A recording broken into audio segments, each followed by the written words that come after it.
Hello, everyone. So, the Union Finance Minister Nirmala Sitharaman is all set to announce the Union Budget 2025 on 1st of February. तो at the end of one financial year and the starting of another financial year, हमें मिलते हैं हमारे annual budget. But क्या आपने कभी ये सोचा है कि ये बजट की शुरुआत कब से हुई? इन द हिस्टोरिकल कॉन्टेक्स्ट ये बजट का इतिहास क्या है? Who was the first person जिसने बजट को इंट्रोड्यूस किया था? कैसे समय के साथ बजट का एवोल्यूशन होता है in terms of ideologies and perspective. तो ये सारी चीजें हम आज के क्लास में डिस्कस करने वाले हैं। तो ये देखो, तो सबसे पहली बार जब हम बजट की बात करते हैं तो इसका श्रेय जाता है जेम्स विल्सन को। अब कहानी क्या है कि जब 1857 का युद्ध हुआ था, after the mutiny of 1857, Britishers को काफी ज्यादा फाइनेंशियल क्राइसिस शुरू हो चुका था, काफी ज्यादा फाइनेंशियल कंस्ट्रेंट हो रहे थे। बहुत सारे मिलिट्री में जो है खर्चा जो है इनका काफी ज्यादा बढ़ चुका था। तो 1858 में आता है गवर्नमेंट ऑफ इंडिया एक्ट, जिससे crown takes over East India company.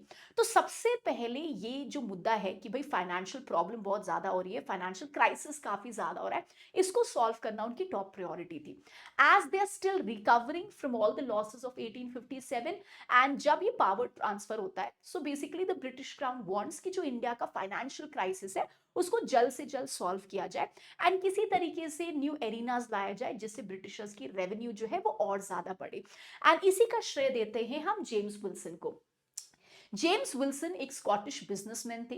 ये फाउंडर थे इकोनॉमिस्ट पेपर के। एंड सबसे इंटरेस्टिंग चीज क्या है कि ये जो बजट का काम है, रेवेन्यू इंक्रीज करने का काम है, ये जेम्स विल्सन को मिलता है। क्यों? क्योंकि जनरली इनका इंग्लैंड में काफी ज्यादा प्रेजेंस था। और जब हम प्रैक्टिकल नॉलेज की बात करते हैं और हम इकोनॉमिक थ्योरीज की बात करते हैं, पॉलिसीज की बात करते हैं, इनका उनमें काफी ज्यादा होल्ड था, काफी अच्छा ग्रास्प था और काफी अच्छी इनके पास अंडरस्टैंडिंग थी। तो ये पूरी की पूरी स्ट्रक्चराइज करना बजट को और रेवेन्यू बढ़ाने का काम दिया जाता है जेम्स विल्सन को। He was the finance member of Indian Council and ये फाउंडर थे इकोनॉमिस्ट न्यूज़पेपर के। एंड सबसे पहली बार इंडिया का बजट आता है इन द ईयर 1860। एंड 1857 के बाद जो क्राइसिस जो है जो शुरू हो चुका था, it necessitated the importance and इस तरीके से रिफॉर्म्स को बहुत जल्दी लाने की कोशिश की गई। इनफैक्ट आज हम इनकम टैक्स देते हैं, तो जो इनकम टैक्स एक्ट आया था 1816 में, उसका श्रेय भी इनको जाता है। क्योंकि जो इनकम टैक्स एक्ट ये क्यों लेके आए थे कि जो भी ब्रिटिशर्स के लॉसेस हुए थे स्पेसिफिकली रिवोल्ट को सप्रेस करने में, और जो भी अलग अलग जगह पे हर एरिनाज में लॉसेस हुए थे, उसको कैसे रिकवर किया जाए और नए सोर्सेज ऑफ रेवेन्यू कैसे लाए जाए, उसके लिए इन्होंने इनकम टैक्स एक्ट की शुरुआत की थी, जो आज हम इनकम टैक्स देते हैं ना।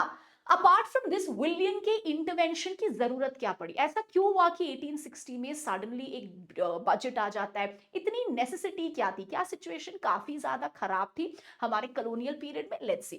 तो it is usually said in the book Financial Foundations of British Raj, Ideas and Interest in the Reconstruction of Indian Public Finance। इस किताब में सभ्यसाची भट्टाचार्य जो है ये अपना पर्सपेक्टिव लिखते हैं। ये कहते हैं कि ब्रिटिश एम्पायर जो है आफ्टर 1857 का युद्ध, ये काफी मेजर क्राइसिस फेस कर रही थी। इनकी मिलिट्री एक्सपेंडिचर काफी ज्यादा बढ़ चुकी थी, जिसकी वजह से बहुत ज्यादा पैसा खर्च हो रहा था। तो इस किताब में ये डेटा देते हैं। ये कहते हैं जो एनुअल खर्चा आर्मी का, मिलिट्री पुलिस का, जो नए नए सेक्टर्स में आर्मी को नए अलग अलग चीजें करनी है, जो रिफॉर्म्स करनी, उसके लिए जो पैसे लग रहे, पुलिस को, मिलिट्री पब्लिक वर्क में जितना भी खर्चा होता था, इन टोटल 13 करोड़ अप्रोक्सीमेटली था 1856-57 में। लेकिन जब 1857 का युद्ध होता है तो 1857 से 1858 ईयर में ये जो स्पेसिफिकली प्राइस है ये बढ़ के हो जाता है 17.2 करोड़। एंड इन 1858-59 ये पूरा का पूरा मिलिट्री खर्चा ये हो जाता है 24.7 करोड़। तो धीरे धीरे ना इनके जो मिलिट्री एक्सपेंसेस हैं ये एनुअली काफी ज्यादा राइज कर रहे थे, जिसको कम करवाना था क्योंकि ये फाइनेंशियल क्राइसिस को सॉल्व करना था।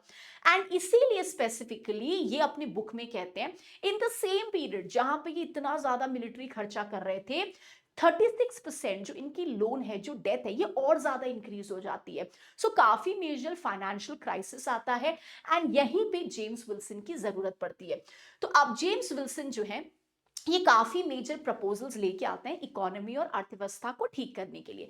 सबसे पहले ये कहते हैं कि जो ट्रेडिंग क्लासेस है उनको टैक्स करना चाहिए, क्योंकि जो ट्रेडर्स है वो काफी ज्यादा पैसा कमा रहे हैं, काफी प्रॉफिट्स कमा रहे हैं, हेंस उसको ट्रेड करना सबसे अच्छा रहेगा और यहाँ से काफी रेवेन्यूज है जो ब्रिटिश क्राउन जनरेट कर सकती है। उसके बाद he also talked about a proper paper currency. फिर इन्होंने ये भी बोला कि फाइनेंशियल सिस्टम को रिफॉर्म करना पड़ेगा बजट के थ्रू, एस्टिमेट्स कि कितना खर्चा अप्रोक्सीमेटली होगा और उसकी ऑडिटिंग करनी बहुत जरूरी है कि जो भी हमने एस्टिमेट किया और जो भी खर्चा हुआ है उसमें कितना ज्यादा फर्क है। इट इज ऑल्सो सेड, इन्होंने मिलिट्री फाइनेंस कमीशन और सिविल फाइनेंस कमीशन की भी शुरुआत की, जहां पे जो भी मिलिट्री एक्सपेंडिचर है उस पर एक चेक रखा जाए एंड जो भी एस्टिमेट्स हैं उसको ट्रैक की जाए। इन हिज फाइनेंशियल स्टेटमेंट वो ये भी कहते हैं कि वो लोग जो 200 रुपीज से कम कमाते हैं उनको टैक्सेस देने की जरूरत नहीं थी। सो ये सारे प्रपोजल्स वो देते हैं एंड 1860 में ये प्रेजेंट करते हैं पहला यूनियन बजट, जो कि डेट करता है टू कॉलोनियल एरा। ये 3 टाइप ऑफ टैक्सेस अपने इस स्पीच में लेके आते हैं। इनके हिसाब से 3 टैक्सेस थे, इनकम टैक्स, लाइसेंस टैक्स और टोबैको ड्यूटी। लेकिन ये 3 टैक्स में सिर्फ इनकम टैक्स ही पास हो पाता है। Licence tax and tobacco duty जो है इसको ड्रॉप कर दिया जाता है on the demand of Charles Canning, जो कि हमारे गवर्नर जनरल थे उस पॉइंट ऑफ टाइम पे। तो इस तरीके से ये प्रपोजल्स लेके आते हैं एंड समय के साथ जब हमारी नेशनल मूवमेंट की शुरुआत होती है 1885 में, कांग्रेस की स्थापना होती है और जब हम नेशनल मूवमेंट में आगे बढ़ते हैं अलग अलग एक्ट्स में भी बजट के पर्सपेक्टिव्स एंड एजेंडास को चेंज किया गया। 19 स्पेशली 1892 की इंडियन काउंसिल एक्ट जब आई थी, इसमें लेजिस्लेटिव काउंसिल्स के पावर को इंक्रीज कर दिया गया था। अंडर दिस एक्ट मेंबर्स को स्पेसिफिकली ये पावर दिया गया कि भाई आप ना बजट को डिस्कस कर सकते हो, आप बजट में वोट नहीं कर सकते हो, आपको वोटिंग अधिकार नहीं है, बट आपको बजट डिस्कस करने का अधिकार है। फिर समय के साथ हम आते हैं 1909 मॉर्ले मिंटो या इंडियन काउंसिल एक्ट में। यहां पे थोड़ा सा और लेजिस्लेटिव काउंसिल्स का पावर चेंज होता है। लेजिस्लेटिव काउंसिल को ना थोड़ा डिस्कशन डेलिब्रेशन फंक्शन दिया जाता है। अंडर दिस एक्ट मेंबर्स को ये बोला जाता है कि आप एडिशनल क्वेश्चन पूछ लो, अब बजट रेजोल्यूशन जो है स्पेसिफिकली ये मूव हो सकता है, लेकिन अभी भी पूरे बजट पे आप वोट नहीं कर सकते थे। कुछ सेक्शंस ऑफ बजट ऐसे होते थे जिसमें आप वोट कर सकते थे एंड कुछ सेक्शंस ऑफ बजट ऐसे होते थे जिसमें आप अभी भी वोट नहीं कर सकते थे। तो हम इंडियंस के लिए जो मेजर सेक्शंस थे जो हम ब्रिटिशर्स से लेना चाहते थे, ये सारे सेक्शंस पे हमारा वोटिंग नहीं चलता था। और जो मिसलेनियस सेक्शंस होते थे जो उतने ज्यादा इंपॉर्टेंट नहीं थे ब्रिटिशर्स के रेवेन्यू जनरेशन के लिए, उसमें वो वोटिंग करवाते थे। फिर आता है गवर्नमेंट ऑफ इंडिया एक्ट 1919। ये एक्ट डायरार्की का कॉन्सेप्ट लेके आता है and in terms of revenue reforms ये थोड़े से और रिफॉर्म्स लेके आते हैं। अकॉर्डिंग टू दिस एक्ट अब आप स्पेसिफिकली मान लो जो बजट पेश कर रहा है आप उससे क्वेश्चन कर सकते हो, क्रॉस क्वेश्चनिंग कर सकते हो, सप्लीमेंट्री क्वेश्चंस पूछ सकते हो, ठीक है। बट पूरे बजट को आप अभी भी वोट नहीं कर सकते हो। बजट का सिर्फ 25% ही आप वोट कर सकते थे एंड 75% ऑफ द बजट अभी भी वोटेबल नहीं थी। इस तरीके से in the phase of nationalism अलग अलग एक्ट्स के थ्रू हमारे बजटरी क्लॉजेस और हमारी जो पावर्स थी काउंसिल्स की वो चेंज होते गई with respect to budget and उसका प्रेजेंटेशन। फाइनली इंडिया को आजादी मिलती है इन द ईयर 15 अगस्त 1947। अब हमारी आजादी के बाद हमारे बजट फिर से आते हैं।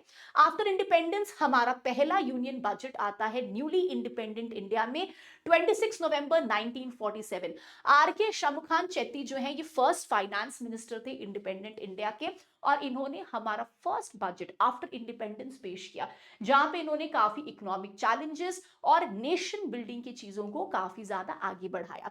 एंड विद दिस इन्होंने budget he presented budgeted a revenue of 171.15 crore and the revenue expenditure of 197.39 crore.